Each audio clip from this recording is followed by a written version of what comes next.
And so we were really happy to see that locally more and more of our service areas, parents and our young adults are making the decision to enroll in the local community college. So we only saw a slight decrease in that population. That 13% decline that we saw is closely connected to many of our continuing students. And for me, in taking a look at that number, it really just reaffirmed the need for us to look at some of the initiatives that we had that were taking place across campus in terms of some of our retention efforts, because clearly we're seeing that new students are coming and they're enrolling, but I was particularly concerned in terms of why some of our continuing students had not yet registered. What we saw was obviously the impact of COVID-19 played a large role in terms of our continuing students and their plans. So last year when we conducted a student identity survey, we learned that over 54% of the students who completed the survey reported being a parent or a caregiver to someone under the age of 18. And so moving into this fall semester, it was clear that many of those students were waiting, quite frankly, to see what their local school districts would do in terms of their children. And then ultimately, because many of the school districts had either a hybrid or completely virtual model, many of our students who again are parents opted to take the semester off because they wanted to really focus in and provide support to their children at home. And so as we move forward into the next year, one of the areas that we continue to focus on is ways that we can better support those students who are oftentimes referred to as non-traditional, or students who are parents. And so it was really great that over the last year, we were able to get funding through the foundation to support an expansion of our early childhood lab school. And so that expansion, once underway, will provide a minimum of 8 additional slots in the infant, toddler, and also preschool rooms. And so I am especially grateful and wanted to make sure that I thank our donors today that contributed to us being able to expand those slots to provide much needed childcare. The other thing that we noticed during this pandemic, earlier on, what we did was, and I really want to stress that we were actually the only community college in the state of Connecticut that took the lead in terms of this initiative. When we closed in March to go completely remote due to the pandemic, within the first 2 weeks of doing that, we sent out a survey to all of our students, really just to check in and to see how they were doing. The survey covered a few key areas. One was financial challenges and unemployment rate related to the pandemic. The second one was technology needs. The third one was mental health needs in terms of how they were doing with their mental well-being. And the fourth one was just academic support, because we wanted to really just check in and see how our students were doing with the complete transition online. As you can imagine, many of the responses, it was glaringly obvious that our students were struggling. And it was probably the first time when we looked at any survey that we sent out to our students, where students really used the available open comments and suggestion space, oftentimes sharing long essays outlining the impact that the pandemic has had on them. So we immediately was hearing from the students that they are unemployed, that they were having challenges and did not know how they were going to pay their rent. We were hearing about our students who were struggling with mental health issues and had not been able to access services that they were previously accessing. And so it really was an eye-opener for us. Again, I think because of the extent to which our students really shared details outlining some of their struggles. And so in hearing that, it was, quite frankly, really amazing that we were able, the same way that we were able to get all those responses, within the first 48 hours, any student who submitted a survey indicating that they were having some challenges, we were able to immediately follow up with them. And only through the support of our foundation, and thank you, Carrie, and your amazing team, we were able to secure the funding and laptops, gift cards so our students can purchase groceries. And so any student who reached out to us within 48 hours, thanks to your support, we were able to get back to them and meet that need. And so that was something that I continue to share across the system, and I'm especially proud of, because we did not see that anywhere else. How quickly we were able to respond to that need. One thing, and again, just a real shout out to Carrie, you and your team. Although the college did receive some CARES funding through the federal government to provide some resources, at the system level, it took over 12 weeks for our system to secure laptops that we could begin distributing. But we were well ahead of the game because our foundation was searching online and taking all the steps necessary so that they can identify available laptops, purchase them. They got them to our Dean of Students office, and we were able to distribute that to the student.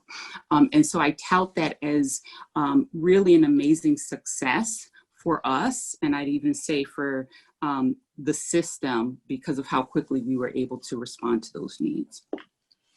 And so as we moved into this fall, we continue to address some of the challenges and needs that we're seeing from our students, but really begin to refocus our efforts on holistic student support efforts. And so we know that community college students in general, in order for them to be successful, they need a variety of support services and intervention services. And so that include coaching, tutoring, sometimes emergency funding, scholarships to pay for their tuition. And so we continue to take a look at where we see some gaps and to figure out ways to address those gaps. One of the things that became apparent was that our students, it's critical that all of our students have at least one person connected to the college that they know that they can rely on for purposes of planning their academic journey, their professional journey, and sometimes their personal issues. And just because of limited resources and limited staffing, it's not uncommon for us to see that across the country, the ratio of students to advisors or students to counselors tend to be somewhere up in the 1 to 450 ratio. And we knew that we needed to figure out a way to address that issue, because if our students are going to be successful, they need that person to help them plan. They need the academic advising. And so we really zeroed down on some of those efforts. So in the fall of 2019, we launched the first phase of a two-phase advising model. The advising model that was launched, it's a caseload advising model. And so it means anyone who is an advisor, a counselor, and also our faculty members are given a caseload of students. And they are given access to the student's contact information, but they also know whether or not that student is on academic probation. Now, because we have technology on campus that allows us to identify what resources and services a student is taking advantage of, we can even see whether or not a student is on academic probation, but they have yet to visit tutoring services. And so last year, when we rolled out that first phase of the advising model, what we did was focus on our first year students, because we know that that first year is so very critical to their success. And so every first year student was assigned an advisor, a point person that they can go to, someone that made sure that as the semester came to an end, that the student was prepared to move on to the next semester, and to really just check in on that student. And so we were really excited to get that first phase implemented and successful. And this year, this fall, we have moved into phase 2.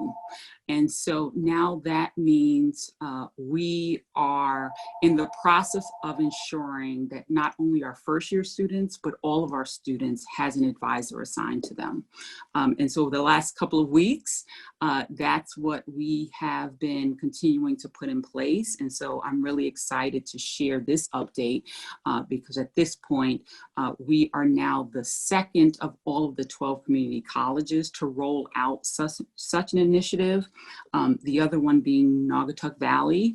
And so I'm expecting some pretty amazing results, and I'm really excited that I'll be able to continue sharing with you as we move forward with that new advising model.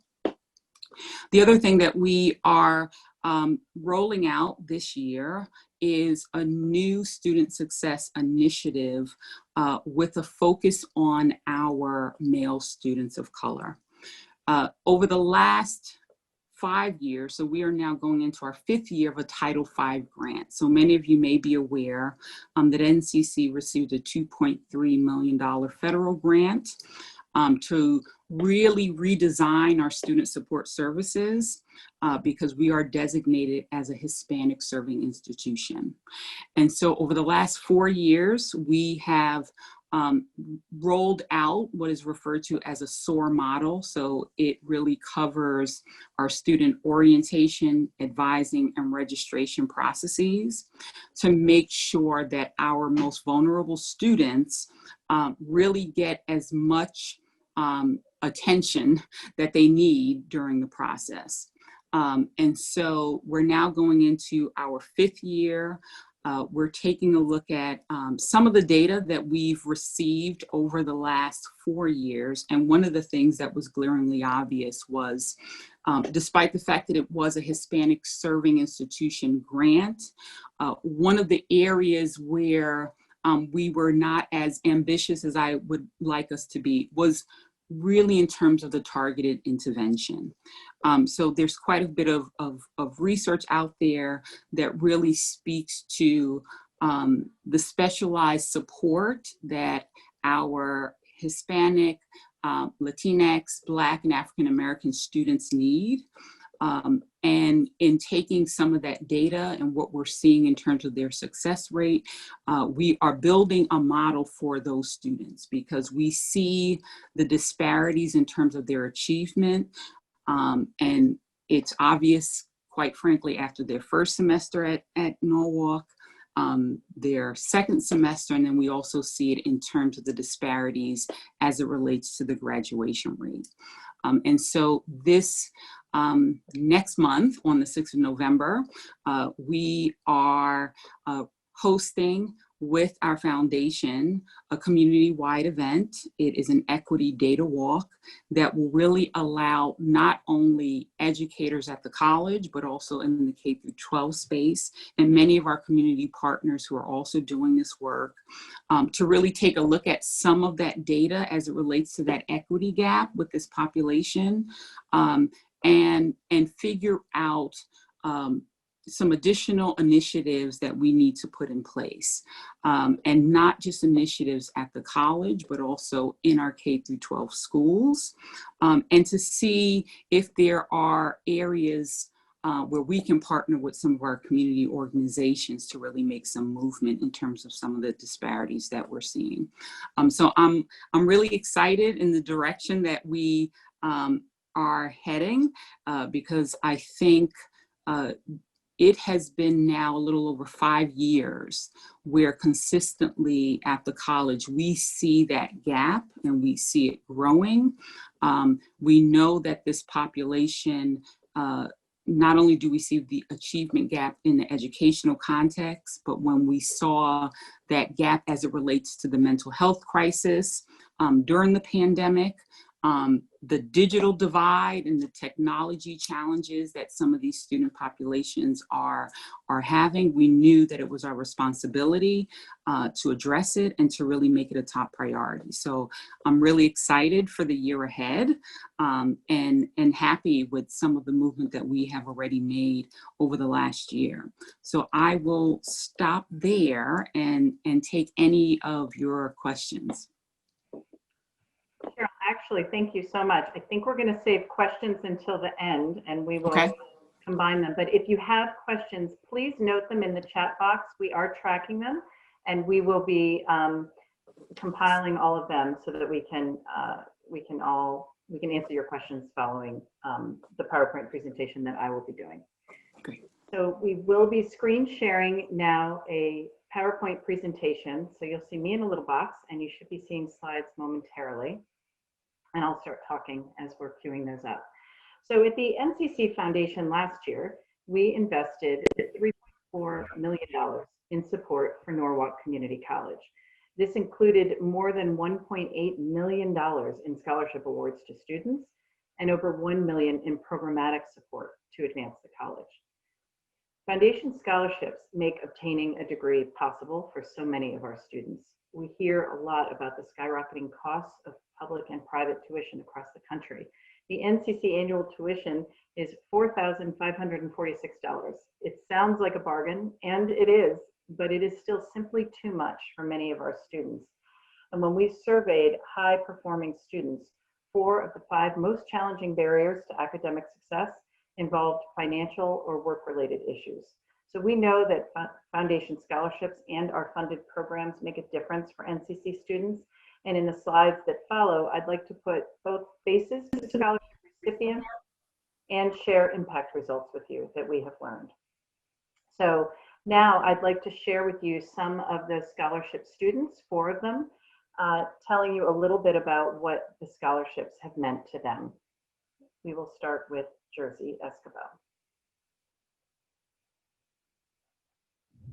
I would not be a registered nurse had it not been for the kindness and generosity of the NCC Foundation and their donors. I would like to say thank you. Thank you for investing your resources into the education of others.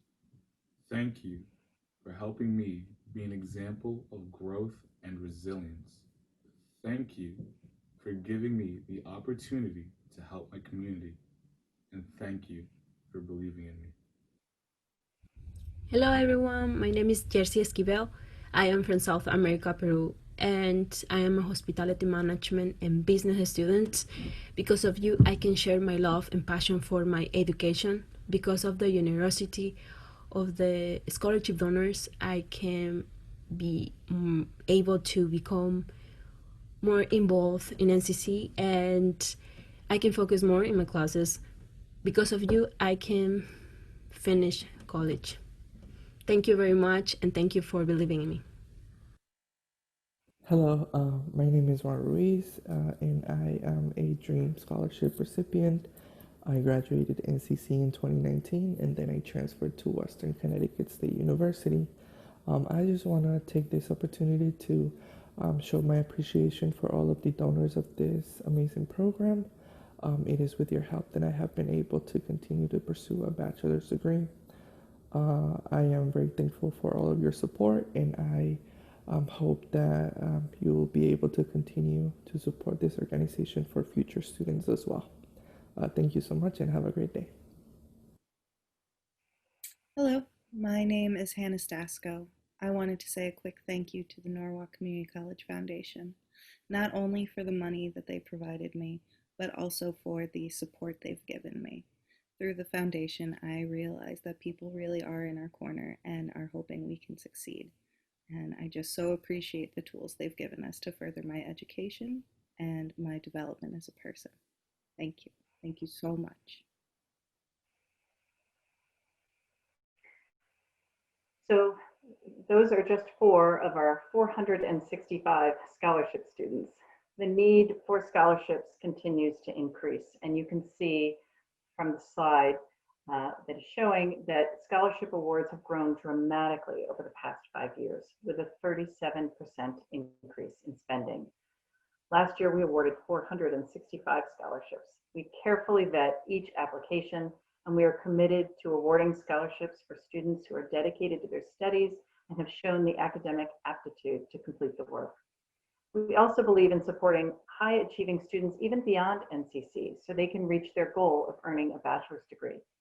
On our transfer scholarship spending, you see an even more dramatic increase over the past 5 years with a 158% increase in our spending. Thanks to generous donor gifts that seeded the original transfer scholarship funds, we have been able to generously support transfer scholarships. But to sustain this level of giving, we will need to continue receiving generous support for transfer scholarships from our donors. We are so proud of our high achieving scholars. The average GPA of our scholars last year was a 3.39. We know we are unique in our commitment to seeing our highest achieving NCC students through to reach their goal of a bachelor's degree. In fact, we haven't heard of another school that does that, and our impact is impressive. 92% of NCC Foundation transfer scholars have graduated with their bachelor's degree or they are still in school. So who are our scholarship students? This slide shows you that they are quite a diverse group and they closely reflect the diversity of the NCC student body. Our students are hardworking. You heard from Cheryl. 71% of them hold down jobs. This slide represents our scholarship students, so it may be slightly different from the general NCC student body, but I would say they're very closely aligned. 71% of our scholarship students hold down jobs while attending school, and 24% are parents.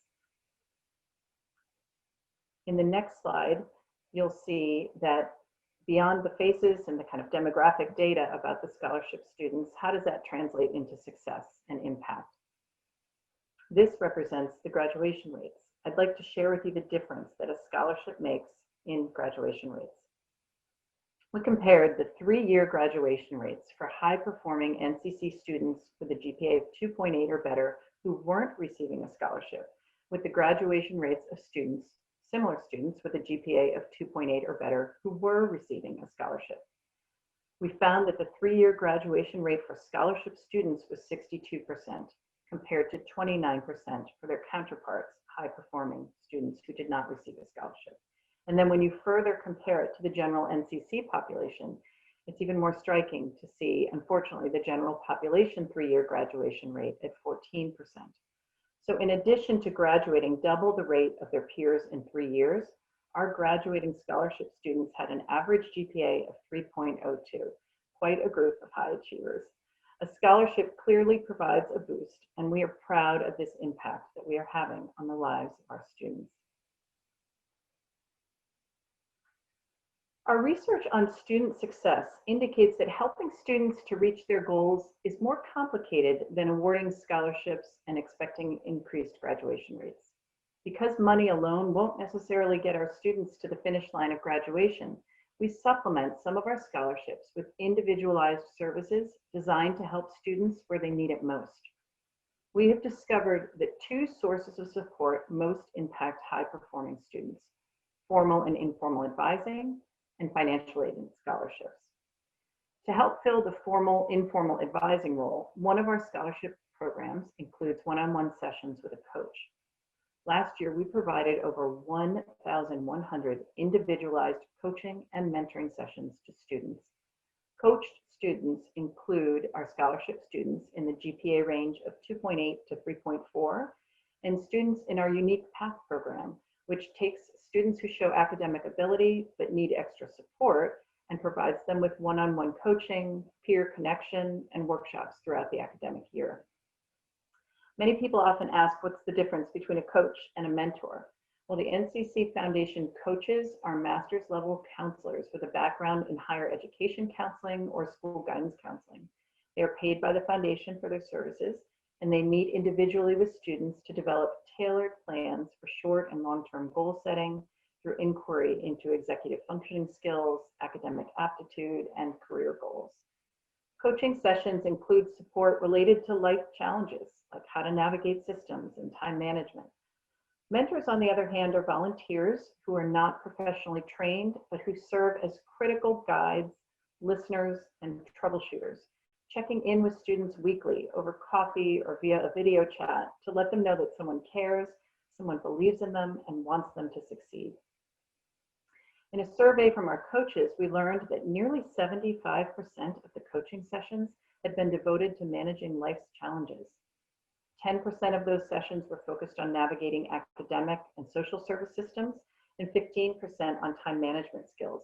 One of our coached students said, "I have a person who believes in me and picks me up when I feel like giving up." In the future, we look forward to building upon the success of the coaching model and the PATH program by scaling up both programs to include more students and create one coaching program called Path to Success. Moving on to mentoring, for the past 3 years, the NCC Foundation has had a successful mentoring program for our students who are some of the most vulnerable students at NCC. They are first in their families to go to college, low income, and ethnically and racially diverse.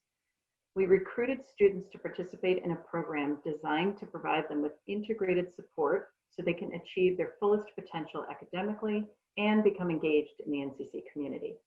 As part of this program, they also received a mentor. These students have demonstrated remarkable results. Now remember, they entered NCC as some of our most at-risk students, at risk for dropping out of school and being unable to pass college-level math, English, and other core courses. So the first cohort started in 2017, and 25% of those students graduated in 3 years. For the second cohort, who started in 2018, 25% of those students graduated in 2 years.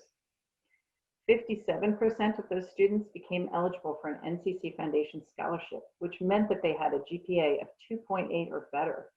In short, the mentored students who were part of this program outperformed their NCC counterparts on almost all measures of student success.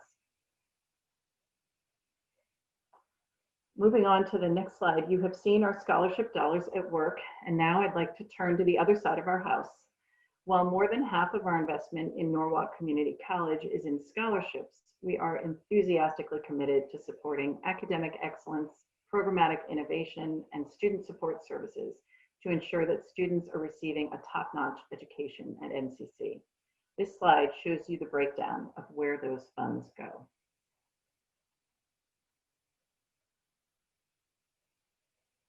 One of the programs we have funded is Summer Bridge for math. Research has identified first-year milestones that are indicators of future academic success. Examples of these milestones are passing college-level math and English, earning college credits, especially by enrolling as a full-time student with up to 24 credits in the first year, and earning a GPA of 2.0 or higher. One of the national indicators of success is completion of college-level math in the first year.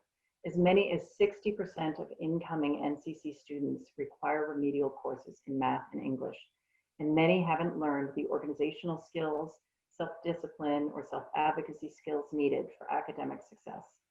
One of the ways that we try to bridge the gap and help vulnerable incoming students is through the Summer Bridge Intensive Math Program. This was our 6th year of the Summer Bridge Math Program, and this was a challenging one. Due to the pandemic, we were forced to make a quick pivot to go 100% remote, and then Hurricane Isaiah hit on day 2 of the course.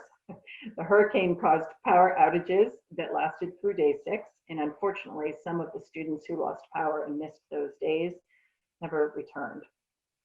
However, despite those challenges, the program has now completed 6 years, and we've carefully tracked data to see how these students fared longer term when compared to the NCC control group of similar students.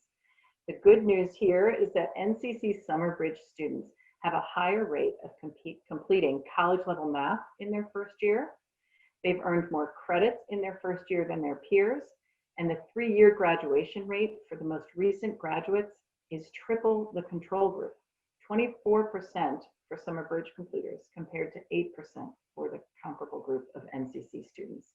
So the blue bar in all of these graphs are the summer bridge completers, and you can see that they outperform their NCC counterparts by all measures. The program continues to improve and adapt content every year, and for the coming summer, we hope to raise funds for an English summer bridge program to complement the math summer bridge program. The foundation also supports special programs of study at NCC, and one of those programs we are proud to fund is the ACE program, Accelerated Content in English, through our English as a Second Language department. This program is just 2 years old, but of the first group of 20 students, 16 of them, 80%, passed college-level English the following semester. The ESL students are a high-achieving group. 74% of them have a GPA of 2.8 or higher. This makes them eligible for a foundation scholarship. Future plans include a bridge program with Norwalk and Stanford high schools with a focus on earning ESL credits while in high school and through a summer bridge program at NCC.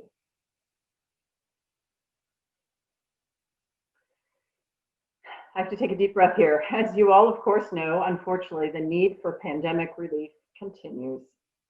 This spring, the foundation raised emergency funds to provide students with a laptop computer so they could finish their semester, and for those who are experiencing food insecurity, grocery store gift cards as needed. In partnership with the Dean of Students Office, we are still distributing laptop computers to students, and we have learned of the even more acute need for Wi-Fi connectivity and hotspots for our students. So the emergency relief from COVID-19 continues. In this slide, you will also see the computer delivery last spring photograph, as well as our Makerspace intern Lily creating face shields for hospitals and nursing homes in our area. We're so proud of the work of the Makerspace during this important time. Regarding food distribution, NCC has the distinction of being one of the first community college food pantries in Connecticut. In 2019-2020, 540 students visited the food pantry for food, with nearly half of those students accessing food supplies 4 or more times throughout the academic year. And keep in mind that the food pantry had to shut down in March for regular visits, and that's when we started distributing the gift card. So these numbers are high and don't even represent the full year. We have allocated funding currently to restock the food pantry shelves, and the pantry has created grab-and-go food kits for students. This spring and summer, we were thrilled to enter into an exciting community collaboration to create the first of its kind Displaced Worker Certified Nurse Aide training program. This unprecedented partnership targeted workers who lost their jobs in the hospitality industry and retrained them in an accelerated certified nurse aide program with job offers upon passing their certification exam. This innovative program involved a number of firsts: careful vetting of prospective students through a contracted outside agency to make sure we selected the right students who could complete the coursework, intent to hire agreements in place with most of the prospective employers to ensure that students had a job after they completed the program and passed their exam, and accelerated content designed to allow the program to be completed with clinical skills practiced in just 4 to 6 weeks. I'm so pleased to share that based on the success of this program, we're working on a second displaced worker program to train medical assistants through the continuing education department at NCC. This program includes an exciting partnership with funds from our partners, Bank of America and the Governor's Workforce Council, Federal CARES Act funding, as well as assistance from social venture partners. Another one of the specialty programs that we support is the Respiratory Care Technician Program at NCC. Most people have never heard of a respiratory therapist unless they have trouble breathing or a global pandemic like COVID-19 hits. Students in this program train to become respiratory therapists, which is one of the fastest growing occupations today. This program has boasted 100% job placement upon graduation, and our students have taken the national exam and have passing rates at the highest level. Respiratory care, like nursing and our other allied health programs, requires a substantial amount of in-class clinical skills practice. With reduced numbers of students being allowed to use the clinical labs at NCC, the foundation funded home study clinical tote bags filled with tools and a software thumb drive to allow home study and practice that is specific to each discipline: nursing, respiratory care, and physical therapy. The physical therapy kit contained plastic models of the human skeleton. We affectionately called them the bone kits. Next, the NCC Foundation has long supported the nursing program with a commitment to excellence and financial support to ensure our nurses are prepared for employment in our local healthcare institutions. Our nurses have been recognized and appreciated, especially more now than ever. We are proud of the passing rate on the national nursing exam, known as the NCLEX, which often surpasses the national passing rate, and of our high employment rates upon graduation, which you can see in this slide with 95% of graduates employed. Last year, the foundation awarded a grant to the college to upgrade the 19-year-old NCC film and television production studio and create a state-of-the-art studio with enhanced digital media offerings, including a podcast booth and linkages to communication programs across the disciplines at NCC. The capacity of this new studio is exciting, and we are working collaboratively with NCC leadership to create a digital media innovation hub on the East Campus and to expand our makerspace into a larger innovation hub on the West Campus. We will be partnering with digital media employers in Fairfield County and bachelor's degree programs to explore paid internships in digital media and transfer agreements with local universities and colleges. The work will be completed soon, and we are eager to host a ribbon cutting reception once the studio is complete and we can give you all a tour. This year, another first that was so exciting for all of us involved was a pilot program to provide women interested in business with mentorship opportunities with the Women at Bridgewater Associates. In a group mentor format, women learned about overcoming challenges, balancing personal life, work, and school, and finding inspiration from people along the way. Bridgewater women rated the program a 4.7 on a scale of 1 to 5. 16 Bridgewater women and 9 NCC women participated and developed a remarkable bond after 6 sessions. In fact, after the first session, which was a dinner we hosted at NCC, there was already such a bond that you could feel no one wanted to leave the room that night. This carried us through when we had to switch to remote mentoring sessions and allowed the camaraderie to continue virtually. In our next phase of the corporate mentoring program, we are planning to recruit students of color at NCC and connect with the Diversity, Equity, and Inclusion employee group at Bridgewater. We also hope to bring this unique and meaningful program to other corporate partnerships. And now a little shameless PR. This year, we enhanced our marketing efforts to better share our inspiring work with more people in the community, and I hope you noticed. I know you all are inundated with emails these days if your inbox looks anything like mine, but please watch for our twice monthly e-newsletters as well as our mailed publications. The Transfer Impact Book and the annual report will be coming to many of you in the next few weeks.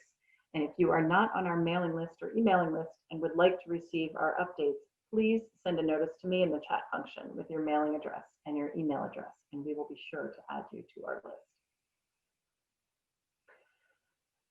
Sadly, I would like to take a moment to pay an important tribute to 2 board members who we lost last year, Ted Nussbaum and Lee Mintz. Ted was the chair of our scholarship committee and a dedicated mentor who loved NCC and our students. Lee was a founder of the NCC Foundation and the only person to hold lifetime board member status. When I first met Lee, she was quick to tell me that Norwalk Community College was her 4th child. Lee's history with NCC spanned 5 decades. Lee was on the Norwalk Board of Education and became a founding member of the Friends of Norwalk Community College, which later became the NCC Foundation. Lee was a passionate and outspoken advocate for public education, and when her husband passed away in 1996, she joined the Foundation's Legacy Society and established the Lewis R. Mintz Scholarship to honor his memory. Her commitment to future generations and the success of Norwalk Community College and the NCC Foundation continues to be an inspiration to all of us at the Foundation. This leads me to how you can help. If you have been moved by what I have shared this afternoon and the incredible journey of our NCC scholarship students and all students, I hope you will consider getting involved and supporting us as generously as you can.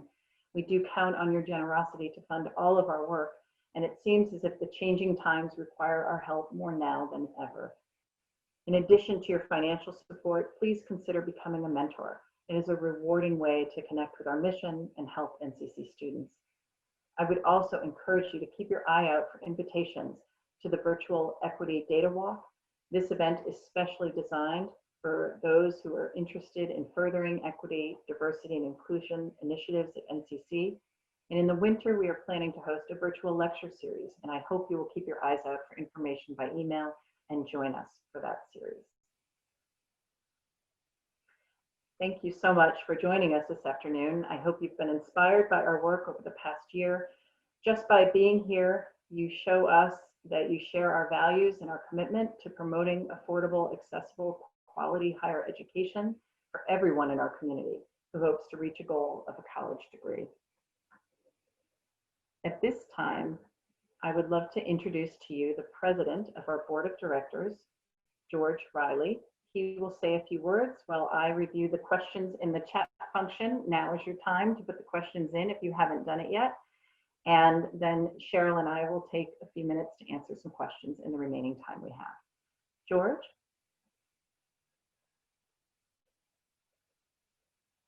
Unmute. Okay, I've unmuted, and thank you, Carrie. Yeah. And congratulations on a great presentation this afternoon. I am George Riley, and I am the president of the Norwalk Community College Foundation.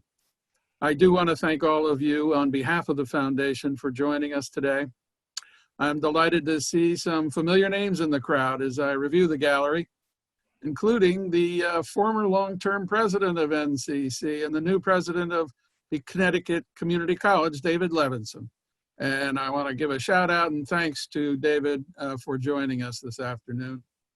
We are very grateful to NCC CEO, Cheryl Devonish, for participating to provide great information about the challenges the students have and what is being done about them.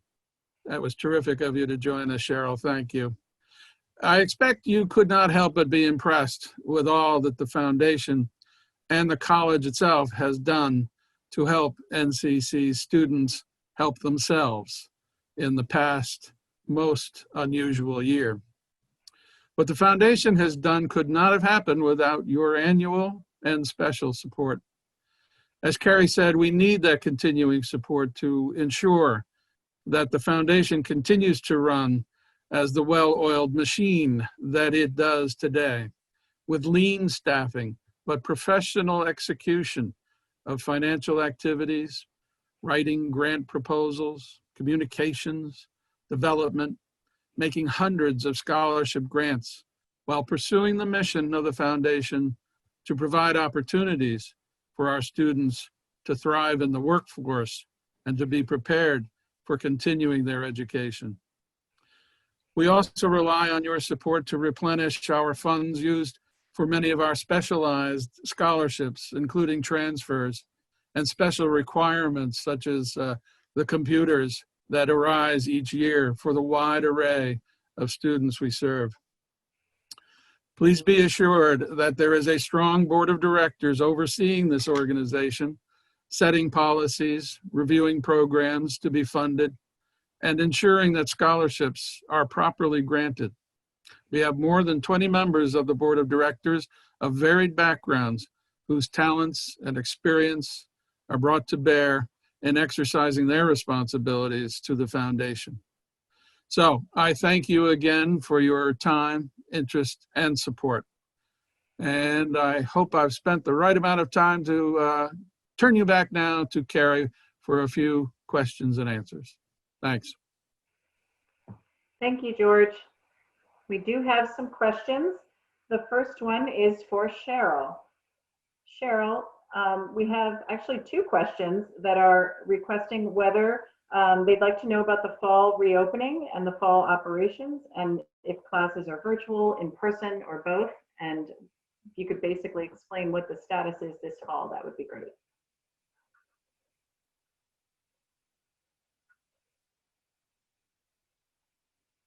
Cheryl, I think you're on mute still.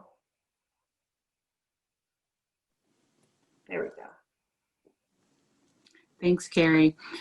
So this fall, we have about 80% of our courses are either online or hybrid. The remaining 20% are on ground and taking place on campus. Anyone who is on campus is required to adhere to our COVID-19 protocols, and so that means that all faculty, staff, and students are required to wear masks while on campus. And any classes that are taking place, we either had to reduce the class size to accommodate for 6 feet social distancing, or identify some of our larger spaces on campus. So one of the biggest hurdles in our nursing program in particular, where we tend to offer more larger courses, we had to really identify spaces and make sure that we hold those spaces just for our nursing program so that their courses can take place on ground. In terms of our student affairs offices, in the middle of July, all of our student affairs offices opened up on campus. We initially opened up at a 50% capacity, so just 50% of the staff members were on campus. The remaining continued to operate virtually. And then when we started in the fall, we were able to increase that to 100%. So we have all of our student affairs staff members back on campus. We are staggering schedules. And so on any given day and time, we have staff who are working on ground, but also virtually. And so that continues to be the case with our courses as well. Thank you, Cheryl. I'd love to acknowledge thank you to the student a former scholarship recipient who's offering to be a mentor. That's wonderful. That says she's very grateful for her scholarship and she wants to give back. So thank you to her. Cheryl, this one's for you too, and this is our last one probably. We have time for just one more. What does the college do to help with the mental health support for students? You did talk about the student survey and the results showing that there is a need for mental health support. Can you talk a little bit about what that support system is? Absolutely. So similar to the rest of our support services, since July, we've been offering short-term mental health counseling, both virtually or students who prefer to come on campus are able to come on campus. We're one of a very few number of community colleges in the state that actually has a full-time mental health counselor. So she provides short-term counseling. It's free for all of our students. For the fall, what we did, because over the summer, we even saw an increase in students who were reaching out. And that includes even some of our visiting students. So students who were previously enrolled in a four-year university, but now they're home and perhaps taking another course through NCC were reaching out, saying that they needed some additional services. So we enlisted the support of a local community organization, FCA, and we have allocated some additional funding. So we have a mental health counselor through FCA to provide short-term counseling. So that provided an additional about 6 hours a week in addition to our full-time mental health counselor. We can see already the trend that there's going to be an increased need for some of our students. So we're working to see if there are any other community organizations that we can partner with to leverage that relationship and provide those services. Thank you, Cheryl. I have to squeeze in our last 2 minutes, one more question, because I know this is a priority of yours. A gentleman just asked, how do you see the future of Black males at NCC? Well, I'm very hopeful about it with the launch of this new program. I'll say that one, we have decided to stick with the name Uplift. So NCC probably for over the last 10 years has had a very informal grassroots type of model to support Black and Latino males on campus. We had 2 staff members who just decided that this was something that was needed, and they were meeting with students informally, They have historically submitted a grant to the foundation, and the foundation has funded, for example, the Uplift College Tour that allowed for those 2 staff members to take a small group of students to tour historically Black colleges.